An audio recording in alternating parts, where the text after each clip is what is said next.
Queridos irmãos, a paz do Senhor, tudo bem com vocês? Desejo que a bênção do Senhor esteja sobre a sua vida e de toda a sua família. Eu sou o presbítero Josué Batista e você está conosco no canal Bereano Pentecostal, um canal voltado para o estudo da Palavra de Deus e para o desenvolvimento da vida cristã. Aqui você encontra conteúdos para a sua edificação espiritual. Por isso, eu te convido a se inscrever no canal e ativar o sininho das notificações para receber os nossos vídeos, os nossos conteúdos. Semanalmente estamos aqui publicando vídeos, publicando conteúdos para a edificação dos irmãos.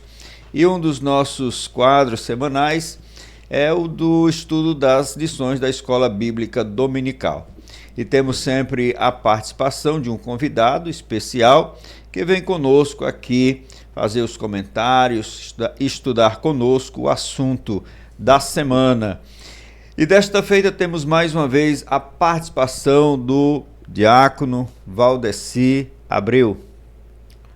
Valdeci Cruz, eu me Perdão. Assim, mas é Abreu, Valdeci Abreu. Cruz. Ah, muito bem. E ele é professor de nossas escolas dominicais aqui do campo de Maracanaú, uma pessoa por quem nós temos muita estima e consideração. Então, irmão Valdeci, nós vamos estudar hoje a lição de número 9, que traz como título O Caminho, a Verdade e a Vida. O texto áureo nos diz: Disse-lhe Jesus, eu sou o caminho, a verdade e a vida. Ninguém vem ao Pai senão por mim. João, capítulo 14, versículo 6. A verdade prática nos diz: a imagem de Jesus como o caminho, a verdade e a vida reforça a nossa fé e consolida a nossa comunhão com Deus. Muito bem, a leitura bíblica em classe desta semana é João 14, versículos de 1 a 15. Vamos também agora para os objetivos da nossa lição, que são os seguintes. O primeiro, apresentar a dimensão bíblica do consolo e das promessas do Senhor Jesus. O segundo, discernir a respeito das diferentes formas de dúvidas e incertezas, bem como as certezas e convicções na caminhada cristã. E o terceiro é conscientizar que Jesus é o único caminho, é a verdade absoluta e a fonte de vida eterna. Bom, Valdeci, agora nós vamos dar início ao estudo propriamente dito e para trazermos a pergunta de introdução e o irmão poder saudar inicialmente os nossos irmãos aí que nos assistem, e já deixo aqui também a pergunta para você iniciar os seus comentários. Professor, sobre o que iremos estudar nesta lição, né, e qual a importância desse estudo, né, para a nossa vida espiritual, para o nosso crescimento? Josué, Pai do Senhor vocês do canal, uma vez mais aqui, sou muito grato primeiramente ao nosso Deus, depois também ao meu amigo e presbítero Josué Batista, que tem realmente este nobre canal com esta nobre ideia de tão grande alcance. E pretendo ser mais uma vez útil aqui a vocês, na ministração de vocês do domingo.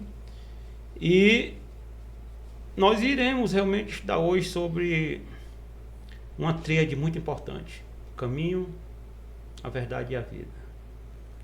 Eu, na verdade, da mesma forma que inicio, irei terminar, já adiantando até a conclusão, Josué. É inevitável dizer isso. É a tríade mais necessária de todo ser humano, independente de quem ele seja, onde viva, cultura, instrução, profundidade de pensamento e quem de fato ele seja. Neste aspecto, todo mundo é igualmente necessário.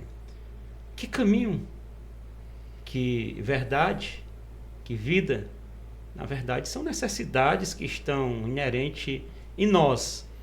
Quem não precisa se locomover, a humanidade, o ser humano percapitamente falando, de fato, ele tem a necessidade de sair do canto ele busca e ele se locomove. No mundo espiritual existe essa necessidade de locomoção. O homem está em busca de caminhos para ele resolver, para ele se encontrar com seus ideais, onde ele vá. No mundo espiritual, quantas religiões não chamam a atenção dos homens, quantas filosofias. No que diz respeito ao mais as outras coisas, né? Mas aqui não é bem a palavra cabível, coisa, porque aqui é uma pessoa personificadamente se auto-intitulando assim, só ele falou isso. Mas, enfim,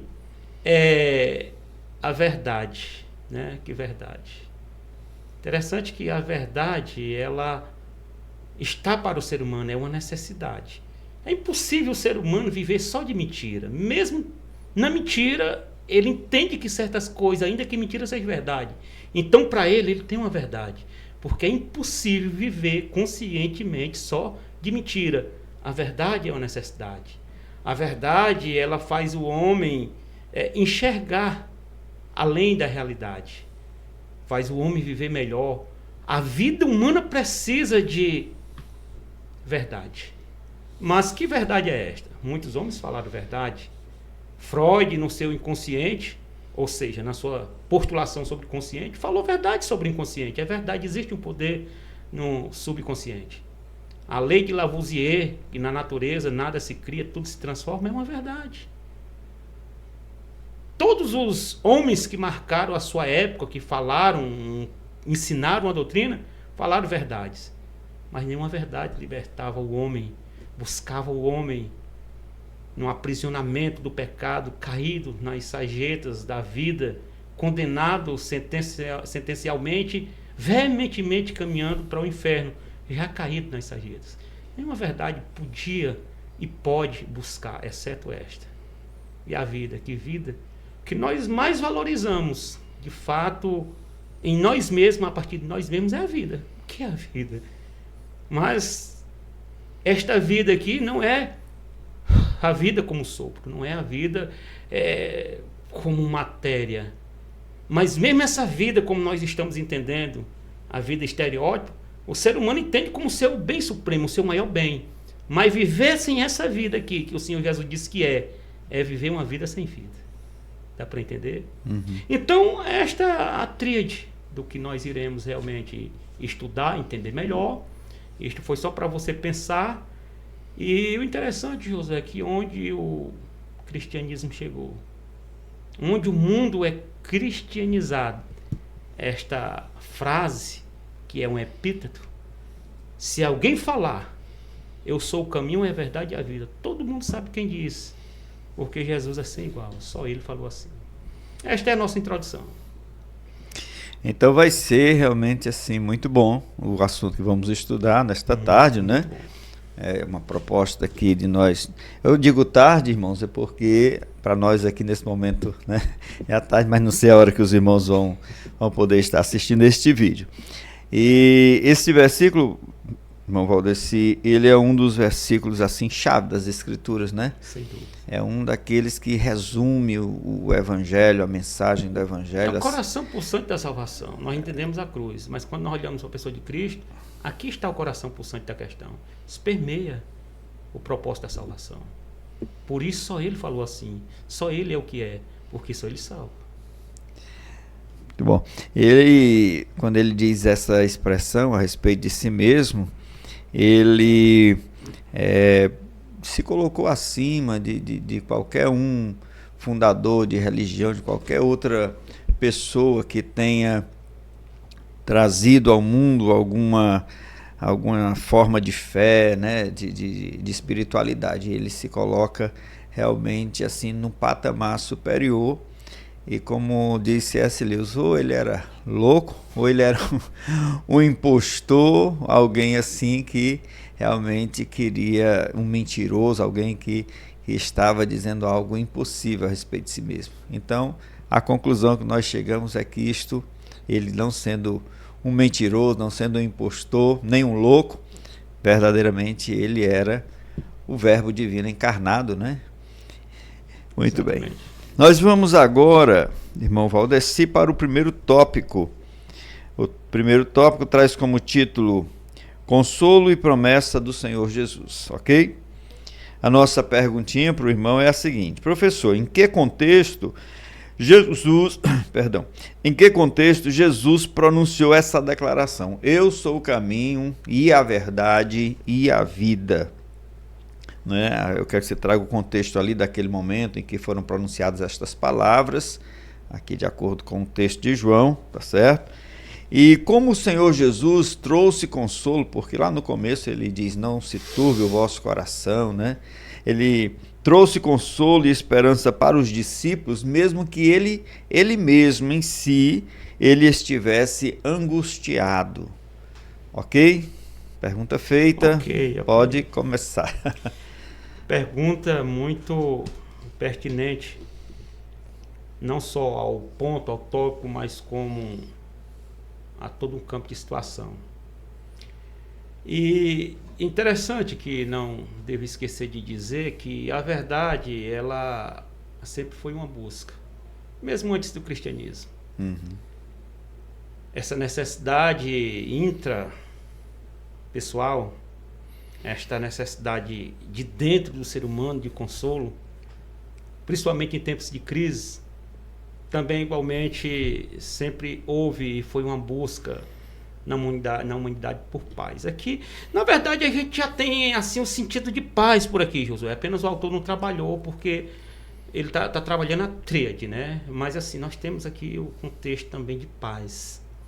E no que diz respeito precisamente à pergunta feita, muito bem colocada, é que o contexto, na verdade, Josué, se a gente analisar, meu querido, ou melhor dizendo, o contexto, ele está mesmo antes do 14, mas no capítulo 13. Tudo começa num desencadeamento da fala do Senhor na ceia ali. O autor trabalhou pouco aqui, mas ele trouxe uma coisa interessante a respeito, ele só usou a palavra, ele não se deteu. Eu quero me deter um pouquinho sobre a palavra humildade. Por quê? Porque na ceia nós temos de fato um exemplo de humildade. Imagine então o maior homem do mundo, porque para os discípulos, eu estou falando de forma consciente, de fato Jesus sempre foi o maior homem do mundo. Mas analisando todo um contexto social, ele não era um milionário. Ele não era um rei com castelo, com sistema monetário em torno. Ele não tinha uma coroa de ouro, ele não tinha um séquito. Então, quer dizer, mesmo assim aquele homem que era um mestre e não somente, que era um rei e não somente, era um rei de almas, reinava a partir de já então na geografia da alma dos homens. Aquele homem era o homem mais importante do mundo ali, tirando realmente de cima de si, na minha expressão, a sua grande e magnitude importância, e se rebaixa para lavar os pés dos seus discípulos. Homens simples, a eles sim simples. Alguns, não sabemos tanto assim de cada um o que dizer exatamente, mas pescadores, pessoas rurícolas, pessoas de ofícios simples. Nós tínhamos ali um maior homem, um homem que impressionava no silêncio, um homem que ganhava um júri por unanimidade, um homem que ele bradava a vida, a morte, e o morto saía com vida. Ele bradava bonança e placitude a um mar revolto, e a bonança e a calma vinha. Que homem é este? Pois este homem mesmo, o dito cujo, estava ali lavando os pés de seus discípulos. Então, uma lição de humildade. A palavra humildade, Josué, ela não é uma palavra de simples conceito. Pode procurar no dicionário. Não é simples. Interessante, no mundo latino, o sentido de humildade, ele nasce aqui. De a crostra, esta primeira camada da terra. Os senhores, não ainda esta palavra talvez existisse, os senhores feudais, os donos dos feudos, os nobres do mundo antigo, eles tinham suas equipes de trabalhadores, quando lá vinham eles para a hora do almoço, pisando descalçadamente no chão, se dizia assim, lá vem os humildes.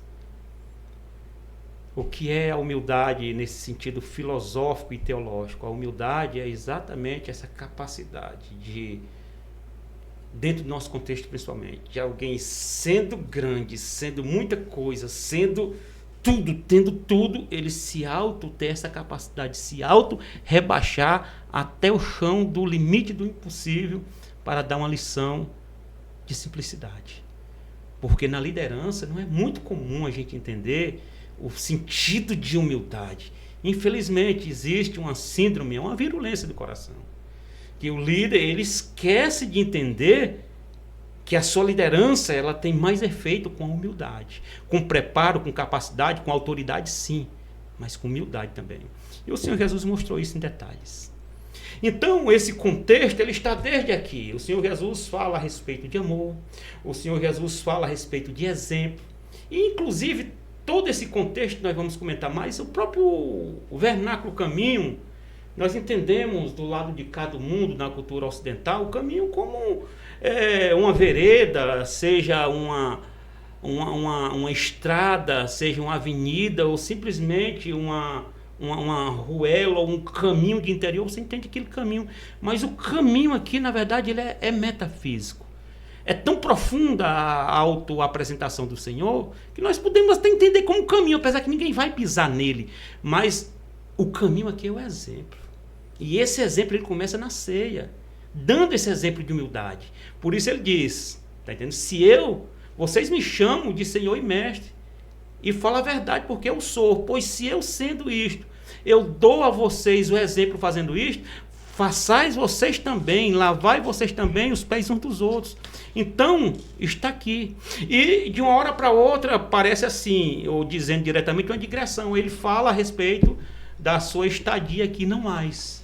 E que ele iria para um canto. E que eles, os discípulos, não poderiam ir com ele. E é aqui que começa, sabe? Quando ele fala isso, a angústia se apodera ali de todos eles. E é exatamente nesse momento em que o Senhor Jesus vê a necessidade de consolo deles. E o interessante, Josué, nisso tudo é que você imagine, o Senhor Jesus aqui, ele já tinha sobre si, ele já tinha, não vou nem dizer sobre, dentro dele, também uma angústia, como o Senhor realmente começou a trabalhar na sua fala na hora da pergunta. Por quê? Porque ele, na sua natureza, ou na sua união hipostática, melhor dizendo, ele sabia o tipo de morte. A cruz já estava na sua mente, já estava no seu campo de visão, que via além das aparências, que via além do tempo, que via além do momento presente. A rejeição, os cravos, o julgamento arbitrário, a solidão na cruz, o Deus meu, porque me desamparaste, aquilo tudo já estava tirando de uma certa forma a sua paz, ainda que não podia tirar completamente, porque ele mesmo era o príncipe da paz.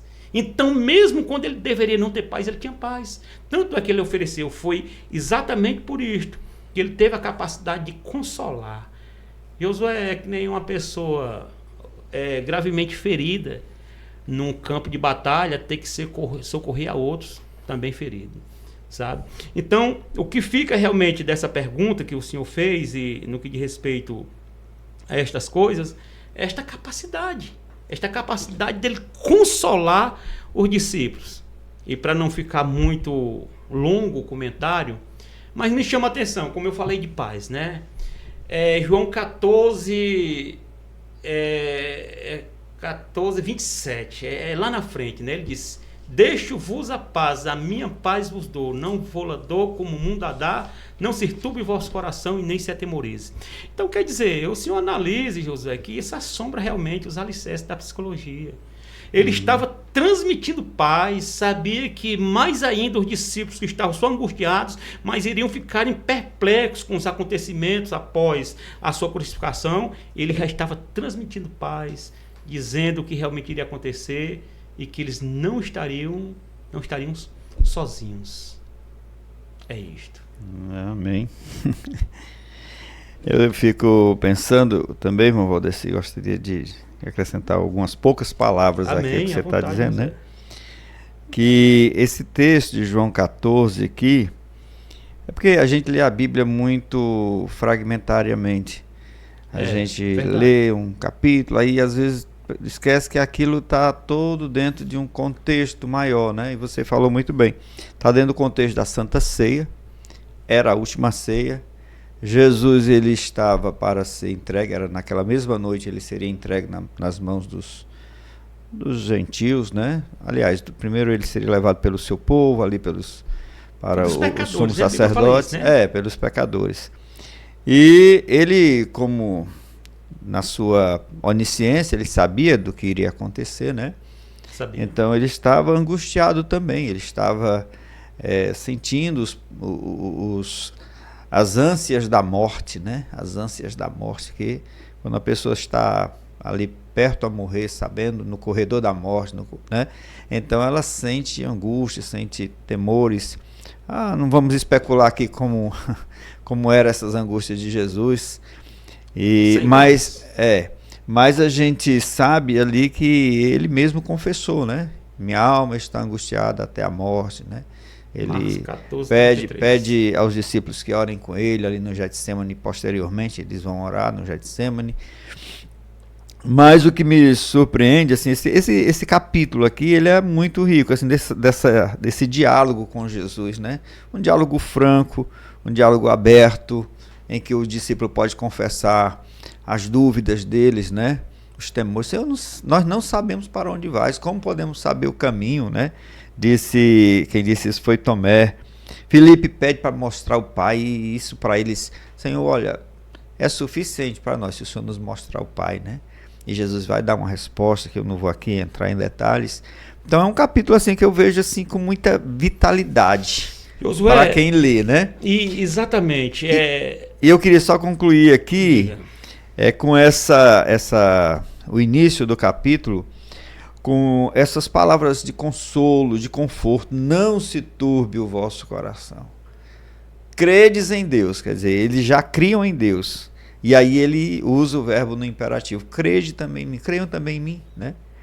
E ele vai justificar essas palavras, porque na casa de meu pai tem muitas moradas, tem muitas habitações, né? Se não fosse assim, eu diria a vocês, eu seria sincero, eu falaria para vocês que era só aqui mesmo, pronto, terminava tudo aqui, né? Mas não, tem mais. Quer dizer, ele faz promessas quando ele diz: e se eu for, e ficaria melhor, e quando eu for, né? E vos preparar lugar, virei outra vez. Ele faz promessas para os discípulos. Os discípulos ainda talvez não estavam tão atemorizados, porque na pouca compreensão deles não sabiam o que ia se desenrolar. Mas Jesus já sabia e previamente estava dando ali o consolo, o conforto, né? Para os seus seguidores, seus discípulos. E aí esse texto ele é muito assim chamativo, atrai muito a nossa leitura, o interesse de quem está lendo, porque a passagem no Evangelho de João que são assim meio obscuras, né? São meio difíceis de entender certas expressões de Jesus e tal, mas esse capítulo aqui é com um facho de luz, assim como esse que nós estamos debaixo aqui, de clareza, né? De tantas coisas boas. Por favor, agora. Pois sim, Josué, o senhor me tocou muitos pontos de luz no comentário que o tempo se torna pequeno, mas assim, rapidamente. No que diz respeito ainda à agonia que o autor nos traz aqui, eu acredito seriamente na hematidrose. Respeito todos os pastores têm dificuldade de entender que Jesus realmente ele tenha tido hematidrose. É o fenômeno de que o suor ele se transforma em sangue e porque entrou temporariamente em depressão. É aqui que está o que da questão, é o gargalo de muitos. Por quê? Porque a palavra depressão tem um sentido técnico. A palavra emoção vem do latim emovere, quer dizer mover. As nossas emoções se movem. É literalmente um translado de um estado a outro de emoção. Fazendo uma figura de linguagem, se entende a depressão assim: o indivíduo ele vem caminhando, de repente ele cai num vale depressivo. Ou seja, o senhor está feliz, teu pai morreu. O quê? imagine que o Senhor Jesus, por causa da sua onisciência, sabia o tão quanto era essa dor, é uma dor sentimental. Os estudiosos dizem que no cérebro existe uma região chamada amígdala. Minha língua fala ruim, mas dá para entender. E aqui o que aconteceu no Getsemane naquela noite foi exatamente a amígdala que ela disparou para todo o corpo, a soma do corpo, uma dor. Isso é comparado a uma dor em sentimentos. Por isso ele disse, a minha alma está profundamente triste até a morte. Existem relatos, se a memória não me engana, de 8 ou 5 casos de hematidrose em toda a história da humanidade. E Jesus é um deles, e o mais célebre. O preço do pecado, ele custou preço de angústia, não foi só de sangue. Se na Páscoa lá dos judeus, a amargura estava realmente nas ervas ao comer a carne do cordeiro, no Agnus Dei, no Cordeiro de Deus, no homem Jesus, tipificado como Cordeiro de Deus, estava na sua própria alma, essa amargura. No mais, o Senhor falou, né, a respeito da pergunta de Tomé. Interessante, Josué, nós, os seres humanos, nós temos dificuldade de entender a transcendência, sabe? Só com muita experiência e com tempo. Eles pensavam a respeito desse caminho que o Senhor Jesus disse, ainda mais que eles não podiam segui-lo. O Senhor Jesus vivia peregrinando de lugar em lugar, de caminho em caminho, de aldeia em aldeia, de aldeão a aldeão. E eles entendiam que era algum caminho físico. E nós temos um princípio muito forte aqui. O Senhor foi muito feliz e me fez lembrar. Quando o Senhor Jesus, ele fala a respeito de momentos da ressurreição, pós-ressurreição, as aparições. Quando eu for, eu voltarei para vocês. Entenda, tudo está com respeito ao lugar. O Senhor falou as moradas, mais na frente a gente comenta. Está entendendo? E buscarei vocês para mim mesmo, para onde eu estiver, esteja vós também. Quer dizer, neste caminho, que não é caminho geográfico do mundo, que não adianta o homem imaginar a geografia de caminho no mundo para este lugar que o Senhor se refere aqui, porque, e também mesmo com exemplo, e bons exemplos de filantropia, de obediência a certos postulados de religiões e pregadores, fundadores de religião, isso também não faz o homem ir ao céu, porque o céu é algo tão magnífico, é algo tão supra e acima das capacidades humanas, que se no caminho você consegue ir chegar onde você quer, aqui você não consegue, Deus é que busca.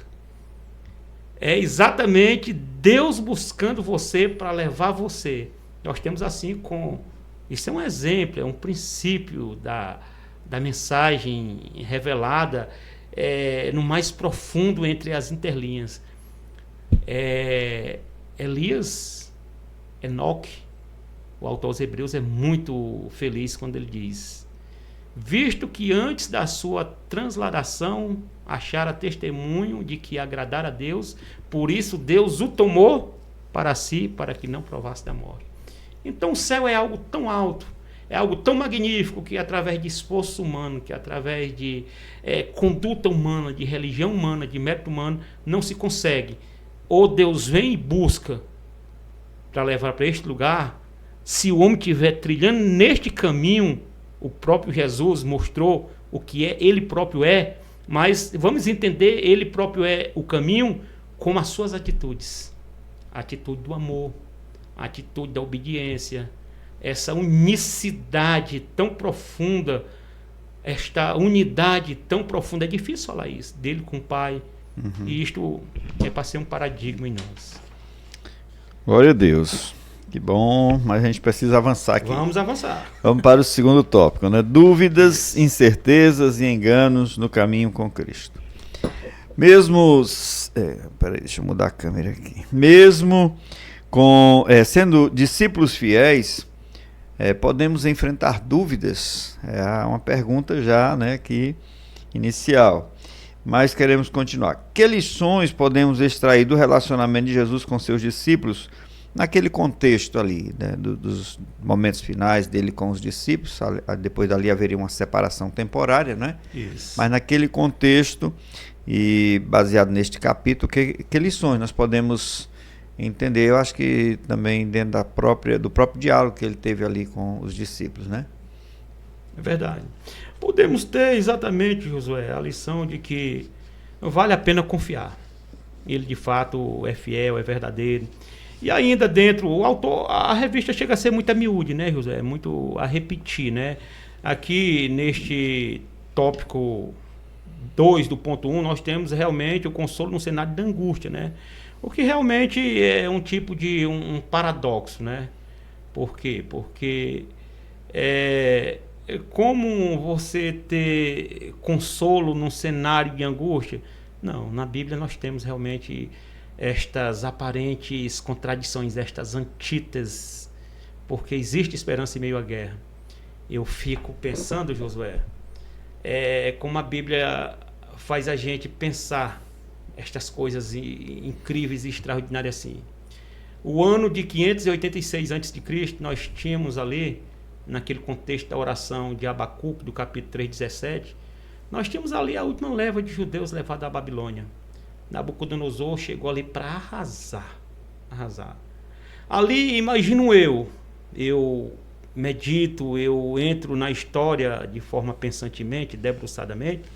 Eu sou capaz, Josué, de assim falando, eu escutar os gritos de mães sem os filhos, de filhos órfãos, de esposas sem os maridos, mortos em todos os sentidos e etária de pessoas que você possa imaginar, as portas, as muralhas da cidade em chamas, fumaça, escombros, poeira e a lástima literalmente, a vegetação depredada, o gado levado, os pomares cortados, animais mortos, ferido mortalmente. O objetivo era deixar penúria, era uma tática de guerra. Fostel de Coulanges, ele comenta isso no seu livro A Cidade Antiga.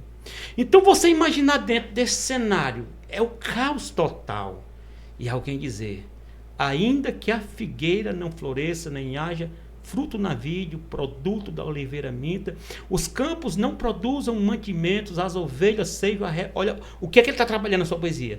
As ovelhas sejam arrebatadas do aprisco, nos currais não hajam mais vacas, todavia eu me alegrarei no Senhor e exulto. O senhor sabe, o senhor é professor de português. Nós temos aqui uma redundância. Ele diz, eu me exalto, e ele fala exulto. Exultar, exatamente exaltar. Uma vez mais, o Deus da minha salvação. O apóstolo Paulo, ele trabalha algo parecido em meio ao caos. Parece que Paulo já estava prevendo a destruição do Coliseu. Parece que, a destruição não. Não é nem tanta construção, é os feriados romanos no Coliseu. Era morticínio. E Paulo pergunta, uma pergunta retórica, lá em Romanos 8, né? A partir do 35, uma pergunta retórica, aquela famosa, célebre pergunta, né? Quem nos separará do amor de Deus que está em Cristo Jesus, nosso Senhor? Será a fome, o perigo, a perseguição, a nudez ou a espada? Como está escrito, por amor de ti somos entregues à morte todos os dias, como ovelha muda fomos levados ao matadouro. Mas em todas estas coisas somos mais do que vencedores por aquele que nos amou. Estou bem certo de que nem a vida, nem a morte, nem o presente, nem o porvir, nem as alturas, nem as profundidades, nem os principados, nem as potestades, nem qualquer outra coisa nos poderá nos separar do amor de Deus que está em Cristo Jesus, nosso Senhor. Quando a gente analisa este cenário de caos, de crise, de desesperança, porque é para ser assim, nós temos esperança. Nós temos esperança. E faz lembrar exatamente essa questão do consolo na angústia. Como o Senhor Jesus, ou Josué, ele tinha realmente, como comentamos ainda agora, a certeza da crucificação. A crucificação, uma coisa que tem que ser também pautada, Josué, a crucificação, eu acho que o senhor sabe, o senhor é estudioso. Os estudiosos dizem que ela foi criada no mundo persa.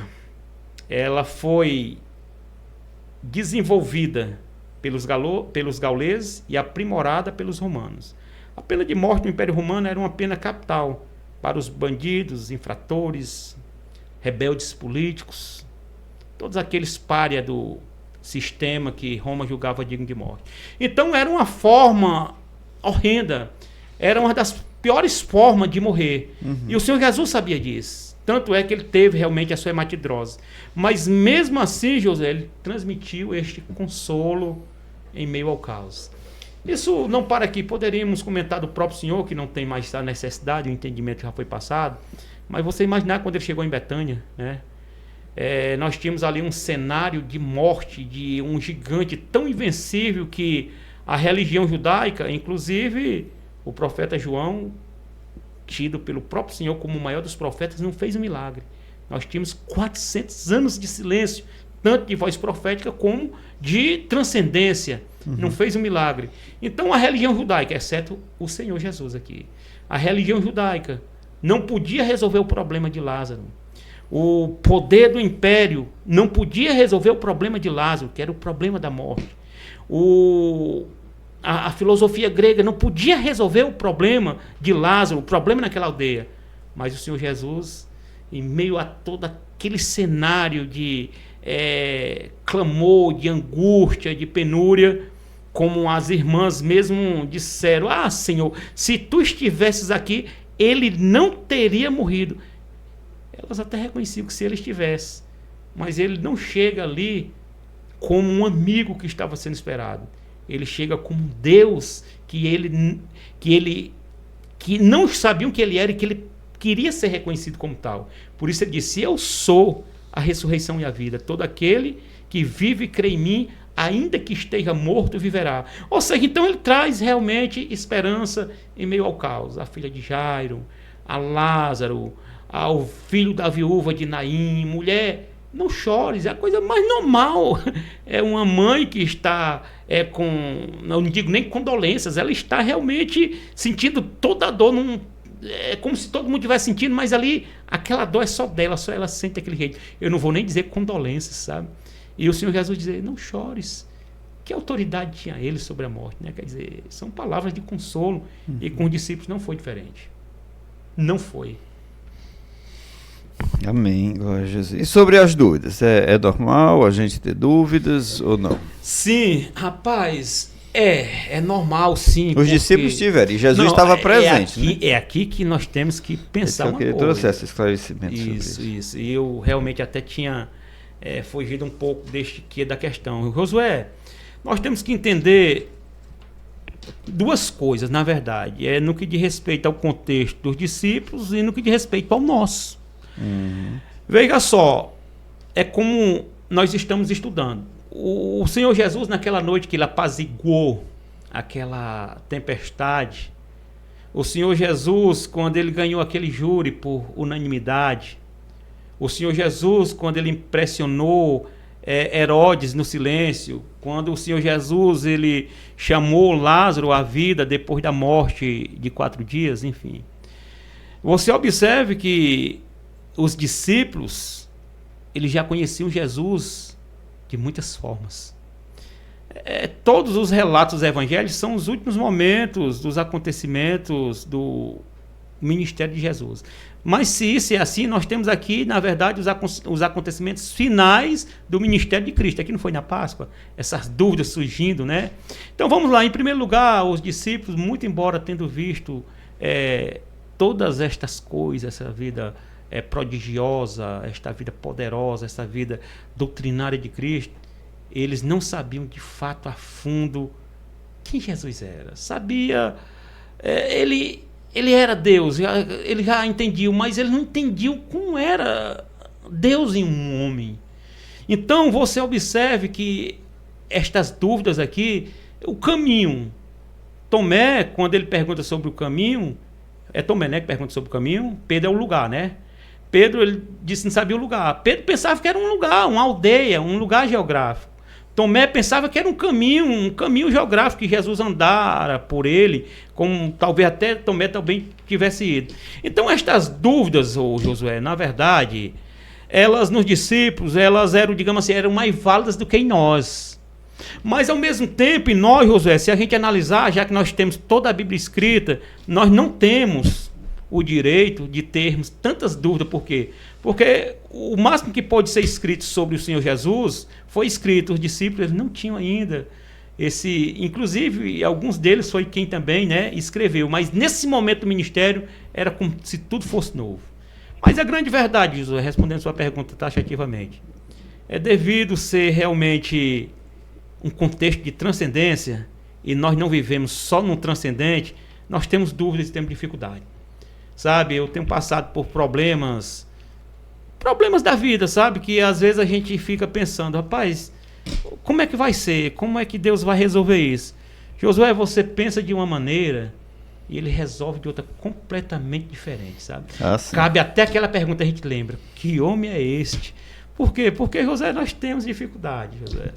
Sabe, essas dúvidas são válidas. Eu vejo, assim, traz paz, né, ao nosso coração, que o Senhor, ele tratou essas dúvidas dos discípulos com muito amor, com certeza, com muita mansidão, né, como um bom mestre deve fazer. Porque existe aquele mestre, aquele professor, que o aluno tem medo de perguntar as coisas aí. Rapaz, eu não vou ver que senão ele vai, né, me humilhar aqui. E então, muitos alunos, isso no cotidiano da vida escolar é assim, né? Há mestres e mestres, há professores e professores. E o aluno, às vezes, se sente mais à vontade por perguntar. E isso consola o nosso coração, porque eu confesso a você que às vezes eu sinto dúvidas, né? Não é uma coisa assim de dizer que, porque para algumas pessoas, quando alguém tem dúvida, já está incrédulo, né, e tal.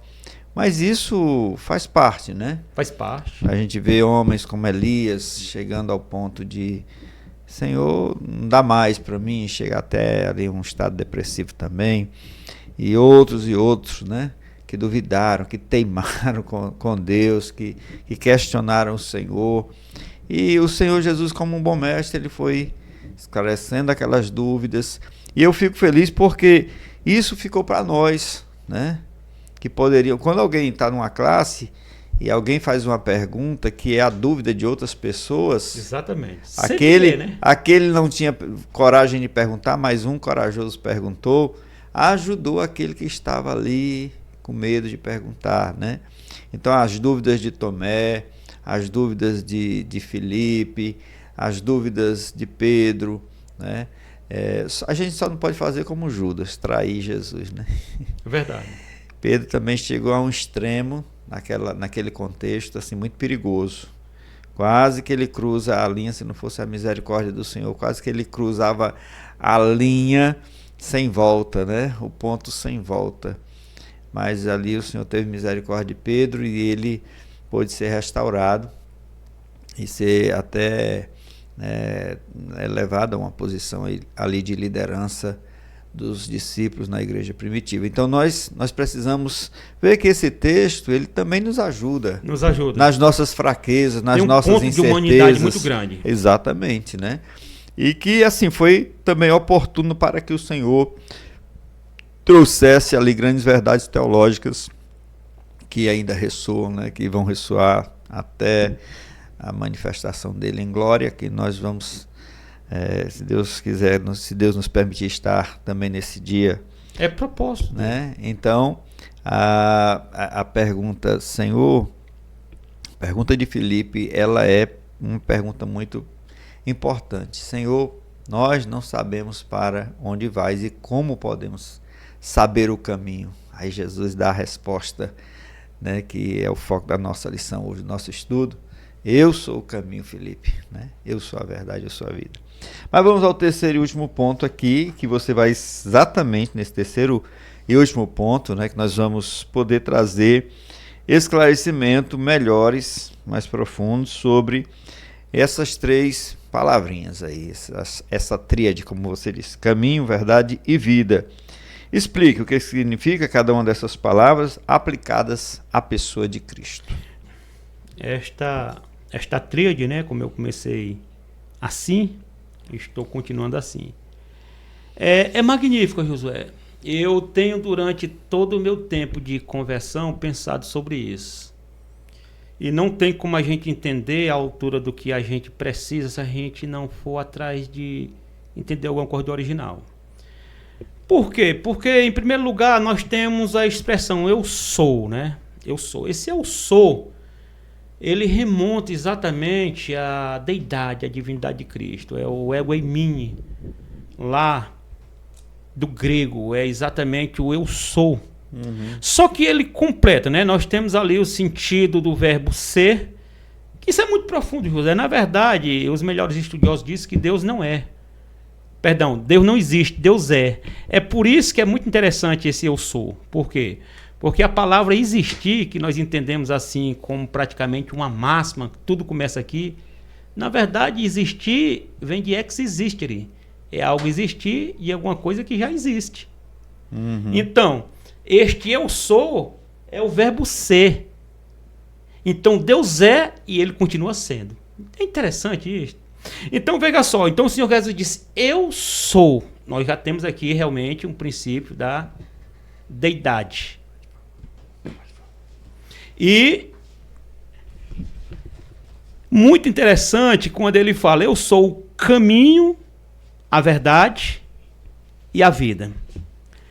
A verdade, segundo alguns estudiosos, eu tenho que falar assim porque eu, de fato, não tenho familiaridade, não domino a língua original, o grego no qual o Novo Testamento foi escrito, mas o sentido de verdade, Josué, segundo os melhores estudiosos no grego, é o que é exato, é o que não há, no que não há dúvida.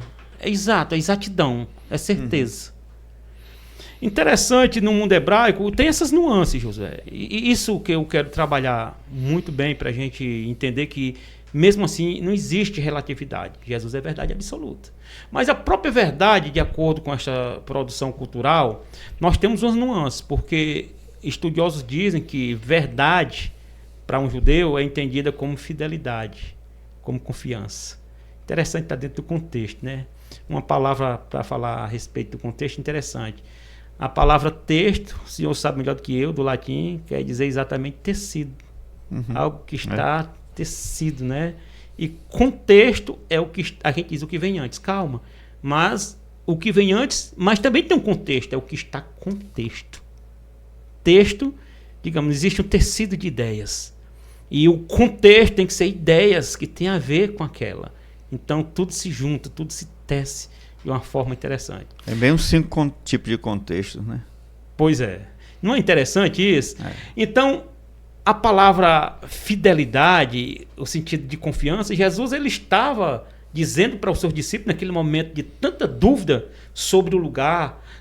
Na verdade, nós temos o caminho. Um perguntou, né? Qual o caminho? Mostra-nos o Pai. E Jesus trabalhando desde o contexto da ceia do capítulo 13, ele disse, eu sou o caminho, a verdade. Na verdade aqui, estou falando ainda. Então ele reivindica para os discípulos confiança. Confie em mim. Eu sou fiel. O que eu estou dizendo merece confiança. A confiança de vocês pode acreditarem. E é interessante, eu acho mais interessante o sentido de ideia a partir do latim, porque ela é mais ideológica, Josué. Porque, segundo os estudiosos, a palavra verdade, veritatem, no latim, sabe o quê? É exatamente aquilo que esclarece, aquilo que tira dúvida. Então, quando nós trabalhamos essa questão de palavra, a gente nem para pensar. Mas se eu digo uma casa, a sua mente vem a trazer a imagem de um prédio independente de altura. Se eu falo um copo, vem a nossa mente. Se eu falo uma mesa, está entendendo? Quando eu falo verdade, vem à mente o sentido de conceito. E é exatamente nisso. São nos conceitos do homem interior, que ele pode estar profundamente equivocado no que ele entende, na sua visão de mundo, na sua cosmovisão. Então, exatamente, os discípulos eles não tinham realmente uma visão clara do que é exatamente esse mundo interior, do que é o céu, de que esse caminho, este exemplo que Jesus, ele de fato deu, e ele mesmo se autocoloca e se apresenta como um caminho, por quê? Porque ele tem tanta autoridade nisso, ele venceu tudo isso, que ele se coloca como um caminho e ele como a mesma coisa. E a verdade ainda tem uma particularidade, é que a verdade liberta. A verdade de Cristo aqui, quando eu falei de verdade anteriormente, eu não falei esse detalhe, falei, mas não explanei muito, eu queria chegar aqui. Porque a verdade de Cristo aqui, ela não é uma verdade meramente filosófica, científica, histórica ou religiosa. É uma verdade espiritual. E o ser humano, ele é regido, ele é dominado por forças espirituais. O que acontece? O que acontece é que, de fato, porque o ser humano ele é dominado por forças espirituais e muitas coisas que ele tem como verdade na sua natureza humana, e verdade não sendo que o torna, por essa razão, escravo do pecado, essa verdade espiritual que é Cristo, ela liberta, ela desvencilha. Jerônimo, quando ele faz a tradução para o latim, ele usa para a palavra libertar, libertare. Isso quer dizer desvencilhamento do pecado. A verdade de Cristo é a única que liberta, que vence, que desvencilha o mal no homem, na mente do homem, que quebra os laços do engano, os laços da obscuridade, o que é turvo no entendimento. Esta verdade de Cristo, esses conceitos da palavra, da doutrina, porque ele falou que isso está no caminho, isso está na tríade, isso está no que é capaz de levar o homem a este lugar, ao céu, às mansões celestiais. Então veja só, e é muito interessante isso, Josué, porque nenhuma verdade, outra como verdade filosófica, científica, enfim, não liberta o homem, não tem poder de libertar o homem do cativeiro, do pecado, e tampouco de tirá-lo, desviá-lo do caminho do inferno. Quantos ilustres não são, quantos filósofos, quantos homens de magnos pensamentos não foram profundamente enganados por verdades espirituais. Perdão, por mensagens espirituais. Mas também num sentido de vida que é muito interessante, Josué. Por quê? Vida, segundo os estudiosos aqui, é a vida... Eu prefiro dizer Zoe. Outros dizem Zoe. Eu prefiro dizer Zoe. Eu acho uma pronúncia mais bonita. É porque o texto grego, Josué, ou melhor dizendo, na cultura grega nós temos dois termos para a vida.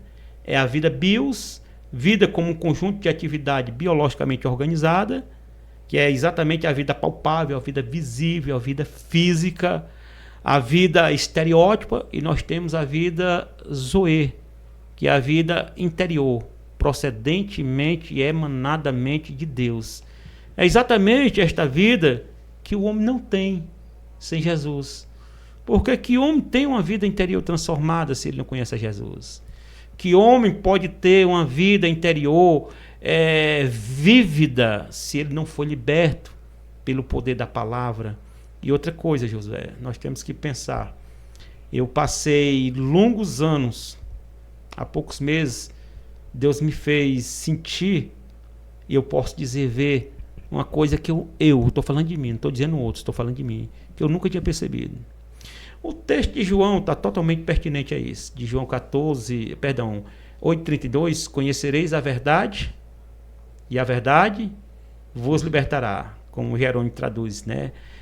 Libertare, desvencilhamento. A verdade, ela já é em si capaz, a verdade como conceito, ela já liberta o homem.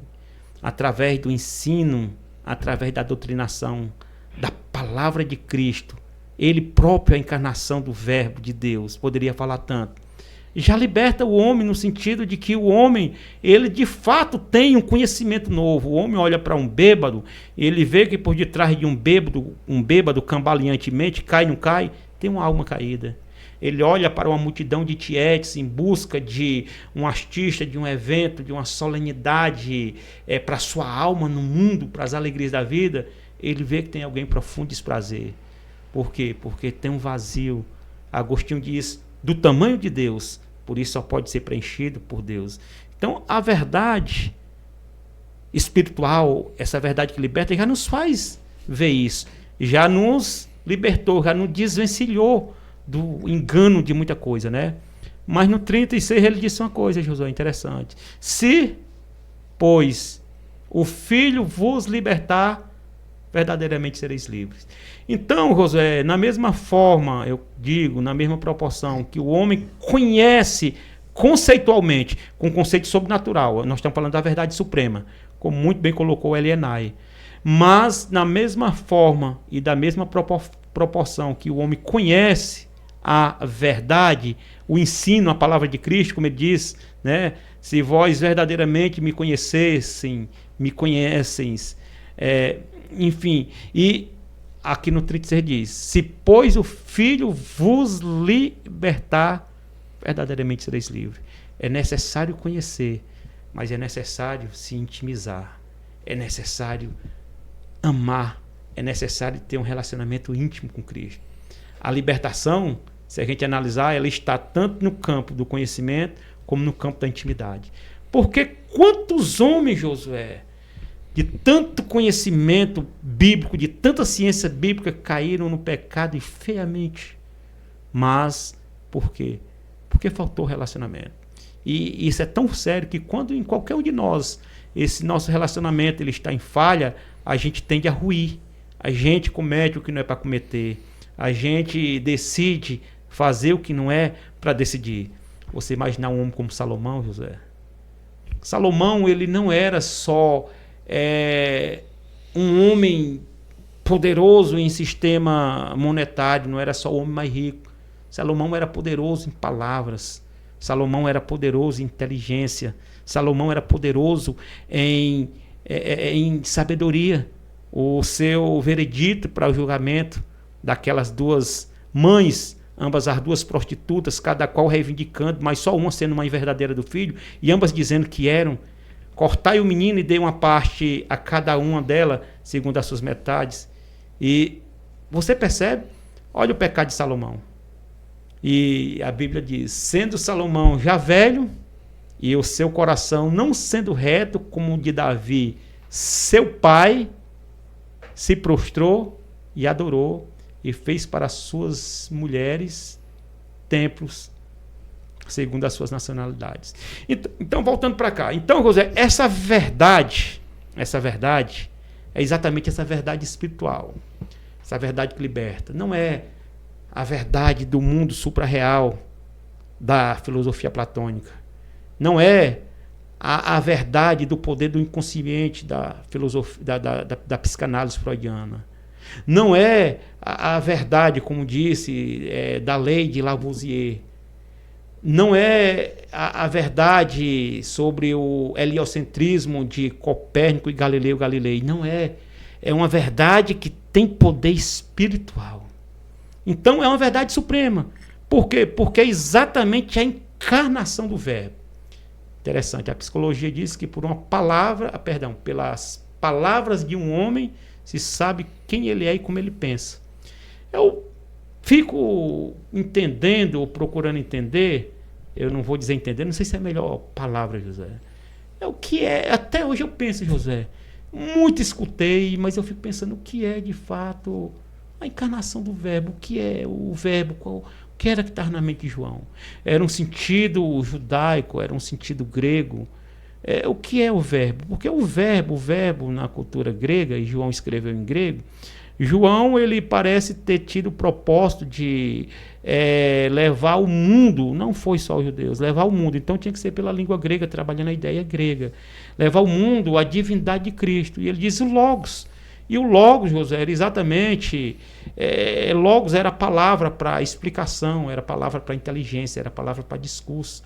Então João está dizendo, eu entendo assim, também não estou dizendo que eu estou certo, não vou dar um veredito, mas eu entendo que João estava dizendo que Jesus, como a encarnação de Deus, da palavra de Deus, ele é exatamente a inteligência viva, ele é exatamente o conceito vivo, ele é o discurso de Deus vivo em forma humana para as pessoas.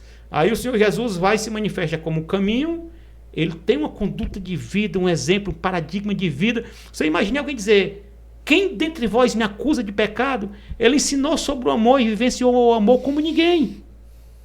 Sabe? Ele, enfim, falta palavras, é inefável. Ele se apresenta como a verdade, Porque o mundo buscava a verdade. Nós temos o estoicismo, o epicurismo, a filosofia grega, quando o mundo grego, o Eldorado dos gregos, foi vencido por Alexandre o Grande, que a Grécia ela se espalhou em cidades, estado de forma a ser dominada pelo Império Macedônico. Nós temos a busca da taraxia, a busca a paz de espírito. Então a filosofia ela se fragmentou-se em 4 segmentos. E o estoicismo e o epicurismo, inclusive Paulo prega para essas 2 classes de filósofos. Paulo ele resiste exatamente ali no seu discurso, no Areópago, algo que a humanidade buscava, sabe? Era exatamente esse sentido interior. Por isso ele diz: eis que passando pelos vossos altares eu vi que há um que é dedicado ao Deus desconhecido, Ignotus Telos. Ele diz: pois eis que vós adorais sem conhecer é exatamente o que eu vos anuncio. O Deus que fez o mar, a terra, de um só homem fez toda a geração dos homens para que buscasse a Deus, se porventura o posso achar, ainda que não se encontre longe de cada um de nós, porque nele vivemos, nos movemos e existimos. E ele diz que o homem está tateando. O homem está tateando buscar Deus, encontrar Deus. Mas como encontrar? Sem de fato entender essa verdade. Então sempre foi buscada essa verdade, esta paz, e Jesus se apresenta como essa verdade espiritual. O Senhor Jesus se apresenta como esta vida que é a vida interior, José. É exatamente, se a gente analisar o contexto desde a ceia, José, se for analisar essa trilha, aponta exatamente para isso. Por quê? Porque é o caminho, é exatamente este exemplo que ele deu, é o amor, é a humildade, é a compreensão, é o se doar. Falta ou não falta isso na humanidade? O amor, Josué, ele faz as pessoas verem o que é preciso ver. O ódio, ele cega. Se você for analisar o contexto de 1 Coríntios 12, nós temos tanta dificuldade, eu tenho dificuldade, mas eu estava analisando outro dia, se você analisar uma mensagem muito forte ali, sabe o que é? O amor como entendimento. O amor como entendimento. A gente busca a gente deriva, a gente direciona a nossa busca para tantas as coisas e falta entendimento. Mas o entendimento mais profundo, só o amor pode dar. Paulo, ele mostra ali o amor como entendimento, aquele amor é capaz. Ainda que. Então, veja só, o ódio, ele cega. Jesus dá o exemplo do amor. E, uma vez mais, finalizando, quando se analisa o contexto de vida, é exatamente, Josué, essa vitalidade, sabe? Essa vida de obediência, essa vida de se entregar. É nisso, Josué, que o plano da salvação, ele ganha força nesse exemplo. Por quê? Finalizando, no que diz respeito a esse comentário, existe uma obra muito interessante de Anselmo de Cantuária. Ele escreveu Por que Deus Homem? Essa tríade faz lembrar. Por quê? Porque Deus, como Deus, ele exigia a morte do homem para redimir os pecados. Mas nenhum homem tinha em si mesmo a pureza e a capacidade de agradar a Deus. E Deus, como Deus, não podia morrer. Mas quando ele se humaniza, quando ele se faz homem, então agora o plano pode se completar. Por quê? Porque como Deus, ele exige. Ele pode exigir porque o homem pecou, como a Bíblia diz, né? Deus olhou desde os céus para ver se havia algum que tivesse entendimento, mas todos se desviaram e juntamente tornaram-se imundos. Esta era a condição da humanidade. Então Deus, antes de Cristo, ele não achou nos profetas, ele não achou nos reis, ele não achou nos juízes, ele não achou em nenhuma cultura um homem justo a ponto de morrer e ele aceitar o sacrifício. Mas quando ele se humaniza, aí sim, ele encontra nele mesmo, no que diz respeito à encarnação do Verbo, ele encontra nele, como Deus, a exigência perfeita, e ele encontra em Cristo exatamente a oferta perfeita para justificar, para remir a todos os homens. Muito interessante. Rabi Zacarias, ele antes, no seu tempo de glória, né? Ele tem um livro muito interessante que ele escreveu e ele faz uma analogia muito interessante, Josué. Ele disse, e ele compara a humanidade caída no pecado à afogando-se no pecado como alguém que está morrendo. E este alguém que está morrendo representa a humanidade. Só que não tem ninguém que saiba nadar para ir lá e salvá-lo. É preciso alguém que saiba nadar para ir lá e resgatar. Então Cristo realmente ele é exatamente esse socorrista que tem essa capacidade. Então a argumentação de Anselmo de Cantuária é muito interessante. E quando eu olho para essa tríade, Josué, é exatamente isso que eu vejo, sabe? Por quê? Porque esta tríade, se a gente analisar, ela é uma tríade, Josué, que nós não encontramos em homem nenhum. E que nós, para irmos a este lugar, e que nós precisamos exatamente deste caminho, precisamos exatamente desta verdade, porque não dá para trilhar neste caminho preso pelo pecado, não dá para trilhar neste caminho sem entendimento do que é a verdade, a vontade de Deus, sem a doutrinação da palavra, e não dá para trilhar por esse caminho sem você ter uma vida regenerada, uma vida procedentemente, emanadamente de Deus. Porque a vida estereótipa, na verdade, no que diz respeito a essa questão, não desvalorizando, não é pôr em detrimento uma coisa com respeito à outra.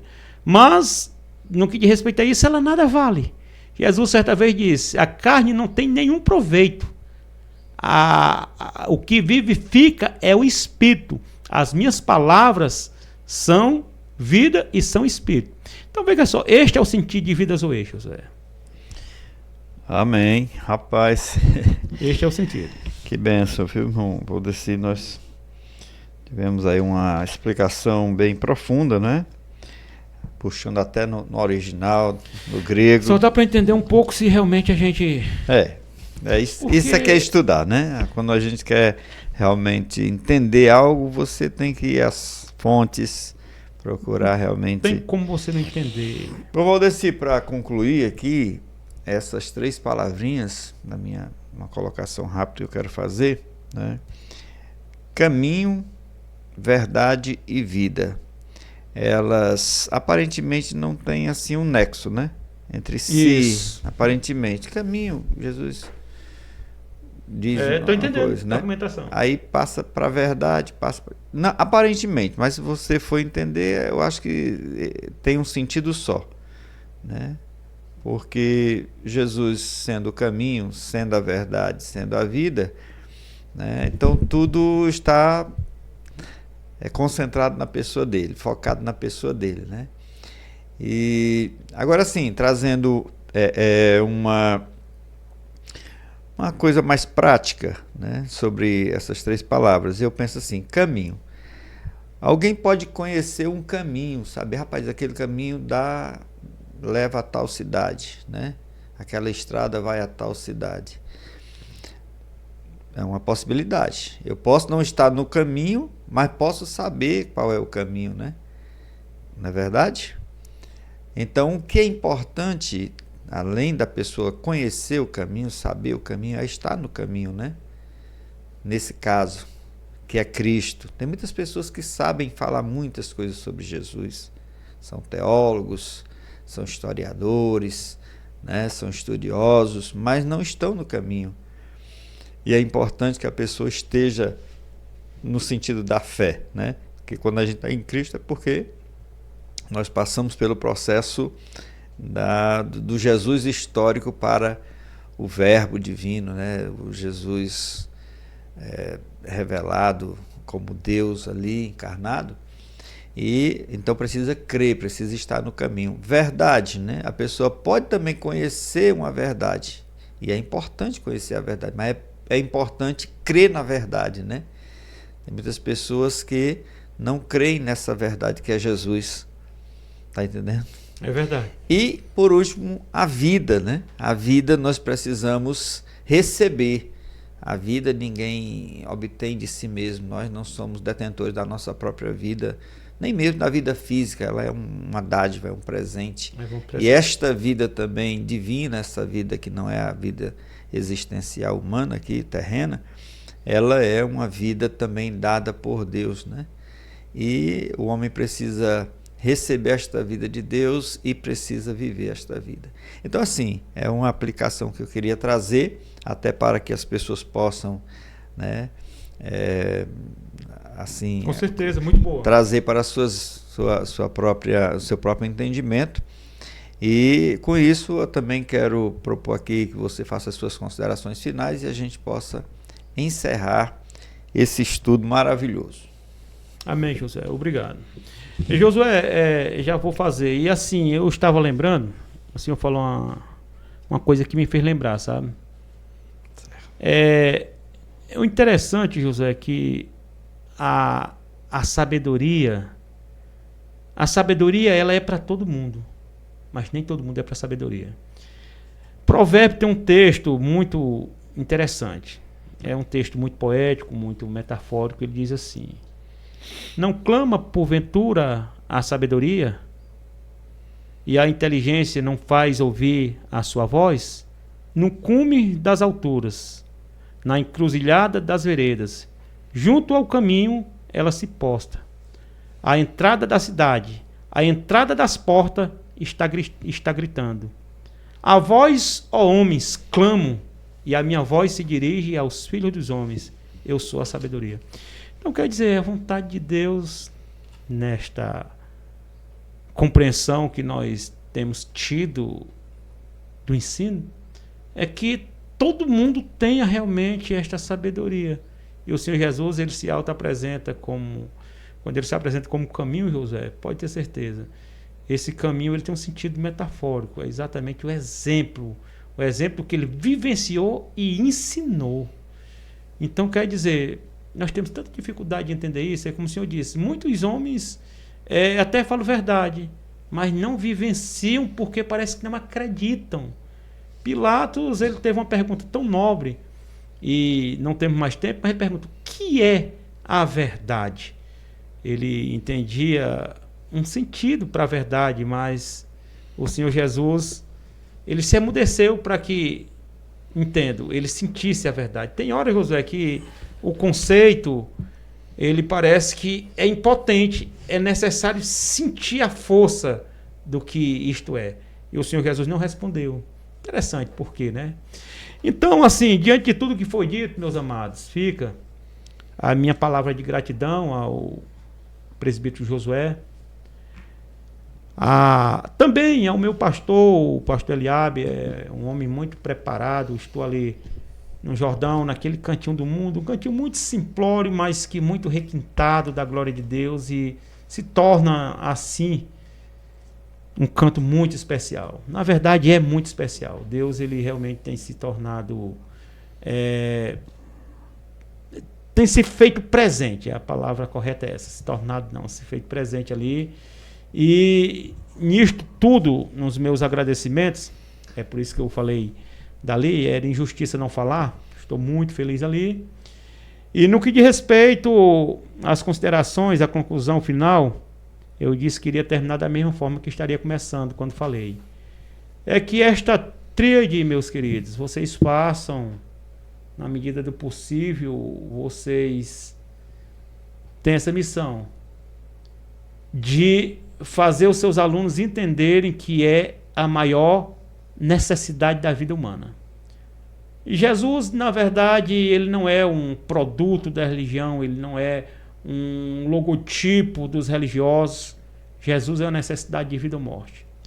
Então, que em meio a estas verdades relativizadas do mundo pós-moderno, em meio a estas ofertas ideológicas, a estes deuses, a estas tentações e escândalos pós-escândalos que estão soterrando a vida de muitos, que nós realmente continuemos neste caminho, vivenciando esta vida, indo para este lugar e entendendo esta verdade.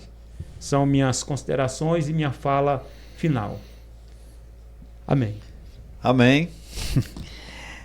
Meus amados irmãos, nós também aqui queremos agradecer mais uma vez ao professor. Eu que agradeço, José. Este Sócrates aqui Não que é isso. de Maracanaú, né? Uma inteligência muito impressionante, eu admiro bastante, tá certo? Então, agradecer ao meu querido irmão Valdeci pela disponibilidade em estar conosco, agradecer a você que também nos assistiu, que nos deu a honra de aprender aqui um pouco conosco, com este canal Bereano Pentecostal. Pedir as vossas orações, continue a orar por nós. Também te peço que curta, compartilhe e comente neste vídeo para que possamos crescer ainda mais, alcançar mais pessoas, tá certo? O canal Bereano continua com o seu trabalho de disponibilizar os conteúdos, de trazer aqui algo que possa lhe ajudar no seu crescimento espiritual. Estamos a serviço do reino de Deus, estamos trabalhando para a glória de Deus. Aqui o Senhor nos colocou e estamos fazendo este trabalho, tá certo? E assim agradecemos ao Senhor e que Ele te abençoe e até a próxima em nome de Jesus.